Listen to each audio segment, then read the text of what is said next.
Welcome back to the lab. If you're a farmer in the Waikato and you need some more rain, then today I am your friend, because I've just booked in for Auto Addict at Hampton Downs tomorrow, despite the cyclone that's ex-tropical cyclone Tam that's rocking around in the general vicinity at the moment. The weather forecast is predicting tomorrow morning maybe all right.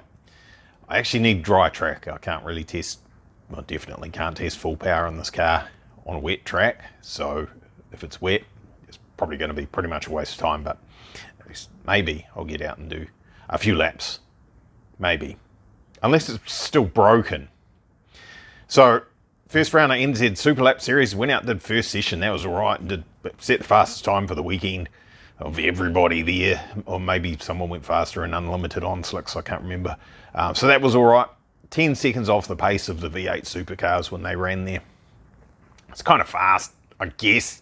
It definitely could have gone faster. When you look at the lines on the video, you'll see that they weren't super fast lines. They're real cautious, not using all the track, not, you know, real early braking and all that. The fastest lap that I did, actually Ash Neil was at the end of the main straight, and I backed off really early because I just didn't want to have an issue with braking, come flying up, punt him in the backside, and he's already had one car wrecked in Super Lap, so yeah, I didn't want to do that.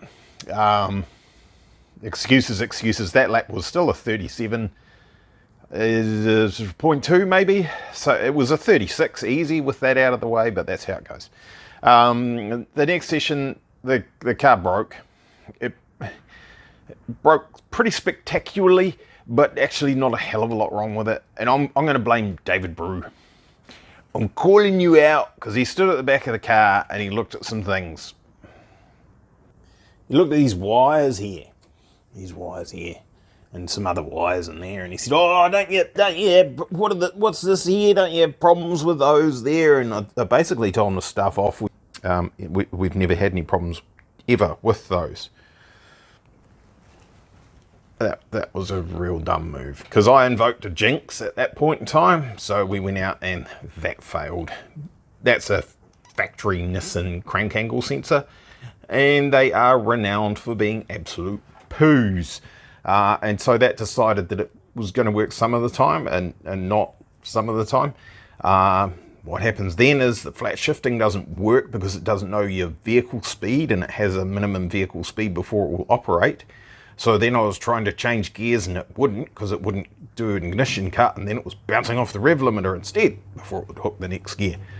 Consequently, the crank pulley exploded, the center of it tore out. It probably was going to do that anyway, but it tore it out because bigger alternator on it, more load, more RPM.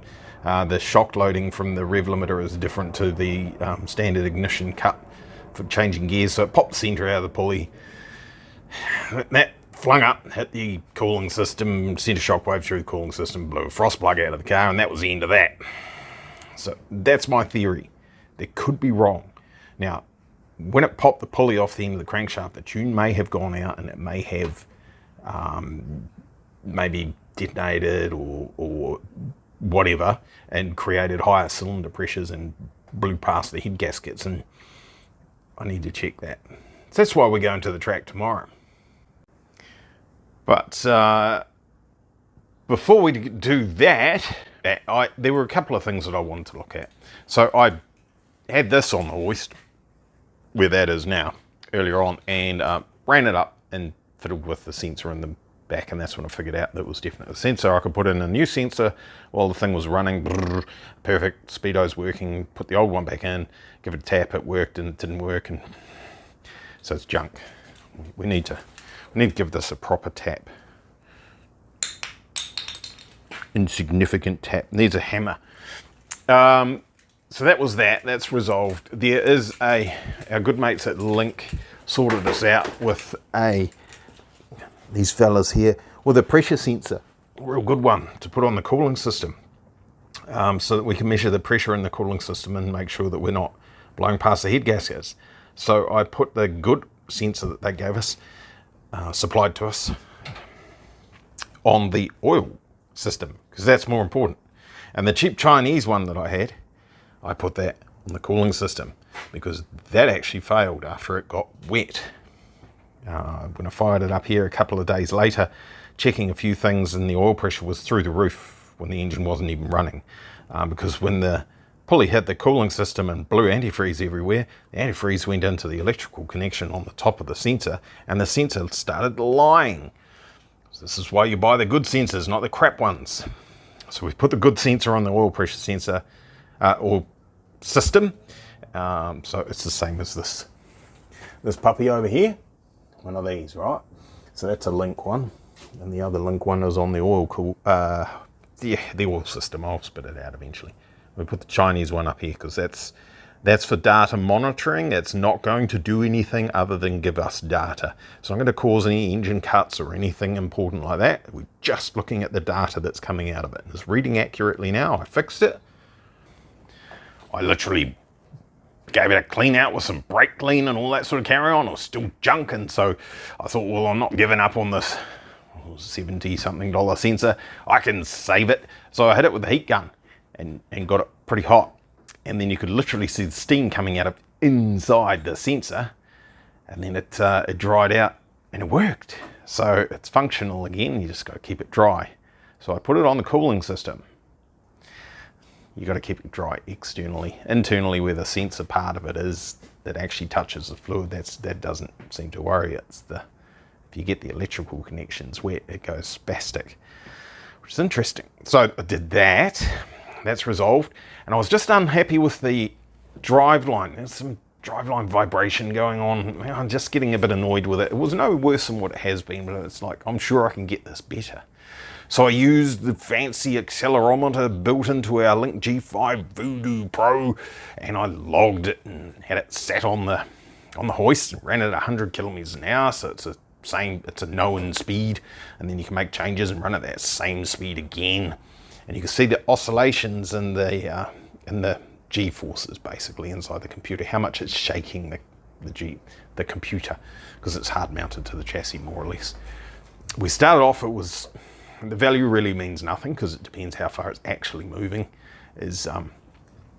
Gives you an idea of how badly it's shaking, but it was reading about 0.46 G maximum acceleration up and down. The difference between what it was going down the bottom of the trough and the top, the overall difference was about 0.46 or something like that. So I did a bunch of stuff and things there, and that's down to 0.16. So that's significantly less. So I want to see if that actually translates to feeling a lot less on the track. Bearing in mind that this was run on the hoist with the wheels and tyres still attached, and tyres are quite flat spotted, so they're quite out of balance. So what we're seeing there does include the wheels and tyres buzzing around, not just the driveline. So I've sorted that, I think. And there was some other things, but I can't remember, so let's go to the track. Would you look at that? Look at that! I'm squinting because that thing is making it impossible for you to see me. It's quite bright. If I position that just right, it's all good. The weather's looking pretty awesome considering everything that's going on. It is scheduled for pouring down, well, no, showers, sorry, but I'm going to say pouring down. It's scheduled for absolute downpour at 1 o'clock. Showers, light showers continuous through the afternoon. Run the little beastie up, monitoring that coolant pressure. That's the thing we're really looking at. Seems okay. I wouldn't go out on the track if it didn't look okay. So, and I've advised the track manager, and I may in fact give him the key to the ute, because if it's not right and it dies out on the track, it's easier to just put it on the trailer straight out there, just get it over and done with. Only take 2 minutes. And then we go home. Very sad face. But Murphy's Law, you know, and I'm probably jinxing myself by saying it, but if he's got the key to the ute and everything, we've got a plan in place, we won't need it. Does that work? Let's find out.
it's only bad news, I'm afraid. It is definitely broken.